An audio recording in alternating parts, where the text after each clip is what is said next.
வணக்கம். தினம் ஒரு திருவிளக்குல இன்னைக்கு நீங்க பார்க்க போறது பாவை விளக்கு செக்ஷனையே பார்க்க போறீங்க.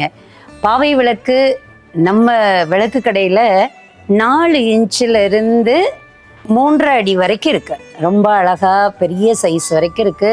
கோவிலுக்காக கொடுக்குறவங்களா இருக்கட்டும், வீட்டில் ட்ரெடிஷ்னல் லுக்குக்காக வைக்கிறவங்களா இருக்கட்டும், இந்த பாவையோட தாத்பரியமே நம்மளாவே இதை நினைச்சு கொடுக்கலாம். கோவில்லையா இருக்கட்டும், வீட்லையா இருக்கட்டும், சுவாமி பக்கத்துல நமக்காக சுவாமி பக்கத்துல நின்று இவங்க விளக்கு ஏந்தி நிற்கிறாங்க அப்படின்றது தான் இந்த பாவை விளக்கோட தத்துவமே. ஸோ அதனாலையும் இது ரொம்ப ட்ரெடிஷ்னலான விளக்கு அப்படின்றதுனாலையும் நிறைய பேர் விரும்பி வாங்குவாங்க. இதுல நிறைய அளவுகள் இருக்கு. இந்த பாவை விளக்குக்குன்னு தனி செக்ஷனே கொடுத்துருக்கோம் அப்படின்னே சொல்லலாம். இந்த பாவை விளக்குலயே யானை மேல் பாவை ரொம்ப ஆசையா நிறைய பேர் கேட்பாங்க. யானை மேல இருக்கக்கூடிய பாவை இந்த கார்த்திகை தீபத்தன்னைக்கு கல்யாணம் முடிச்சு போன பொண்ணுக்கு கம்பல்சரி நம்மளுடைய வழக்கத்துல உள்ளது பாவை விளக்கு கொடுக்கணும் அப்படிங்கிறது. அதுக்காகவும் நிறைய பேரு பாவை விளக்கு தேடி வருவாங்க.